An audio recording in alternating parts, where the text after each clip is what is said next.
Hey, I'm John Cannell, and today on Preppy Kitchen, we're making soft, flaky, delicious blueberry scones. So let's get started.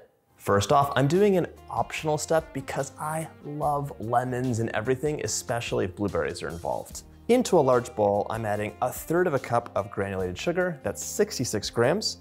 Now, normally in the recipe, you can just add all the dry ingredients in and then stir some stuff, but because I have lemon zest in here, I'm just going to be using my rasp, and we're gonna make my favorite thing, lemon sugar.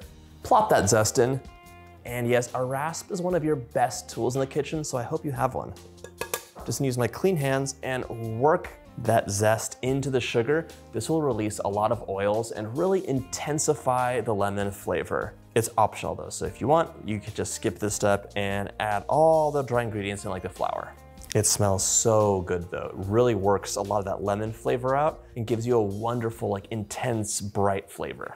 Now that we have that extravagant lemon flavor worked into our sugar, I'm gonna add 2 cups of all-purpose flour.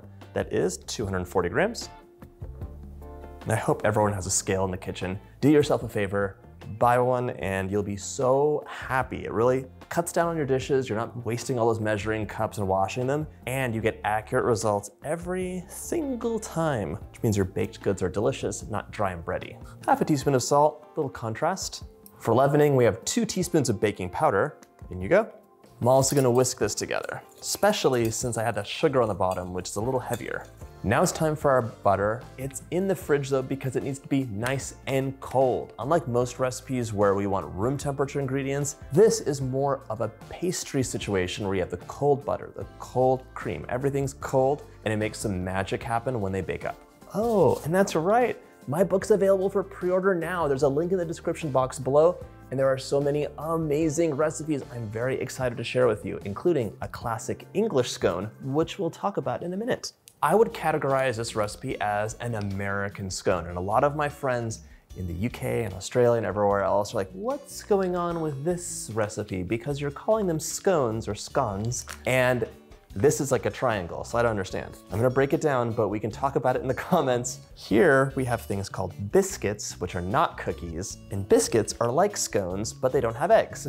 So a scone looks like a biscuit if you're watching this from America, but it has some eggs, it's a little bit richer, beautiful, smooth top, flaky layers, and it's perfect to split open and have lashings of butter or cream, like a Devonshire cream, and jam and everything else. One of my favorite things to eat. And I used to think that these triangles that I would see at bakeries here were all nonsense because they were like dry, they were always disappointing, it was weird. I was like, what's going on? Why can't we just have nice things? And it turns out that I was wrong. Those were just overbaked, stale, or poorly made. This recipe shows you how to make a classic American style scone the right way. They're so tender in the middle. They have a wonderful flaky character to them, and it's just a pleasure to eat. They're also like very light, they're not dense, and the flavor of the lemon and the blueberry is just gonna knock your socks off. These disappear in a flash. And by the way, right now I'm just cubing my butter up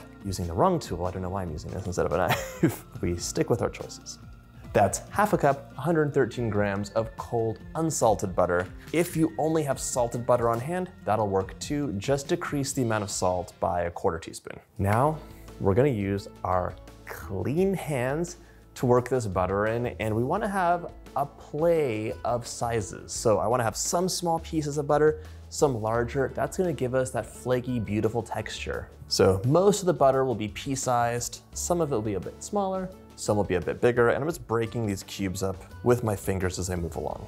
If you want, you could use a pastry blender too, like that tool, or you could use a food processor, but I will tell you, as someone who loves their food processor dearly and used to use it for pastry all the time, it's difficult to not overmix your butter. So you wanna have those pieces of butter. They're gonna expand in the oven, really like make magic happen. The food processor just makes them too small. It's too easy to go press, press, press, press, press. And what happens? You get tiny pieces of butter and it looks like it's gonna work out, but then you eat it, it's like a little bit disappointing. So just do it by hand. This smells so amazing from all that lemon and butter. Gosh. And if you don't have blueberries on hand, you can make these with so many different things. So like you can use dried cranberries, You could use orange zest instead of the lemon. You could use candied fruit. You could leave them plain. Like, they're gonna be delicious in a number of varieties, even chocolate chips. So you can see I have some tiny pea-sized pieces, some larger ones that are like hazelnuts or whatever. You get the idea. There's a play of pieces, and as we mix things in, you'll get a little bit more working in as well. Right now I'm adding a cup or 6 ounces of fresh, delicious blueberries in. Since my hands are already coated in flour, I'm just gonna mix these blueberries in gently like this. Be gentle with those blueberries. You do not want them to all burst right away. And I know fresh blueberries are not always easy to get. Can you use frozen blueberries? Yes, you can. You can also use other types of frozen fruit, but stir those in at the very last moment after the cream. We don't want the juices to like bleed through and change the consistency of the dough. Our dry mixture is all together, but what'll hold it together? A delicious combination of cold heavy cream, 3/4 of a cup, and 1 egg, also cold. I'll crack that right in and give it a quick whisk. The egg is gonna help hold things together a bit. That yolk is giving it a little bit of extra richness, but really it's like a glue. Now we're gonna go back to our dry mixture and pour this creamy deliciousness in. I'm using a silicone spatula just to move it around as I pour. It'll help the mixing process. And you do not want to overmix your dough. If you do that, you're gonna activate the gluten in the flour, and you probably know what'll happen. It'll get kind of dense, it'll get chewy, and it won't have that wonderful, like flaky, soft, amazing texture we want. And you can do this with your hands too, but that is very messy. So I like using a spatula and just being careful to fold it all together without really mixing it aggressively. I'm also being gentle with my blueberries right now. And you can see this mixture is super wet. Come take a look. I have some pockets of dry. I want to get rid of those. So we're just folding everything in. And yes, I'm being very gentle, in part because of my blueberries. I don't want those to get burst. I'm grabbing a baking sheet, a little parchment paper for that, and this is a little bit messy right now, so let's grab some flour, sprinkle it on your counter. I'm gonna turn this out onto my floured surface. A scone should look a bit unmanageable at this point. Get everything off of your spatula. And now, a little bit of flour for your hands, and we're just gonna shape this into a ball. You're definitely not like kneading it or anything at this point. It's just shaping it into a ball and then a disc. You can pat it down a bit. Some more flour for your hands, it's sticky. Keep it moving. And I'm shaping this into an 8-inch disc. And you can see there's blueberries throughout. There's big chunks of butter that are gonna give you that flaky, amazing texture. This is sticky, so in between cuts, I'm gonna dust this in some flour. Cut it into quarters. Now you have your quarters and you have 1/8. Try not to crunch too many blueberries as I cut. So many math lessons in baking. These are gonna go onto our baking sheet now, just give them some space.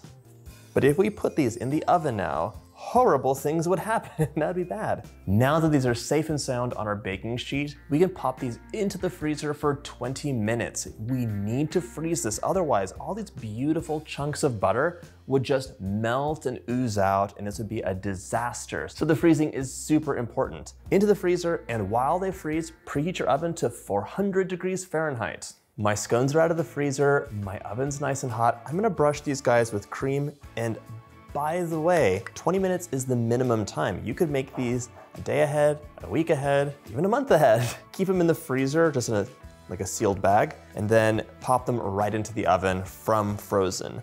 You will have to increase the baking time slightly, so just watch out for those key signs we'll tell you about. Some of these have some powdery flour on them, which we don't like, not a great mouthfeel, and the cream will take care of that, so it's double. It'll give us a golden finish, look a little smoother, and you'll have a better mouthfeel. You could pop these into the oven, but I like a final optional flourish of sugar, and I'm gonna go get some sanding sugar for my sprinkle drawer. This is just sugar that has a bigger grain size, so it's more sparkly and has a crunch, which I love. Into the oven, 400 degrees for 20 to 25 minutes, and I will tell you that if they were extra frozen, give them a few extra minutes. They should be golden on top and golden underneath. Let your scones cool for about 10 minutes, then enjoy or transfer it to a wire rack to finish cooling so they can stay nice and crisp and not get soggy.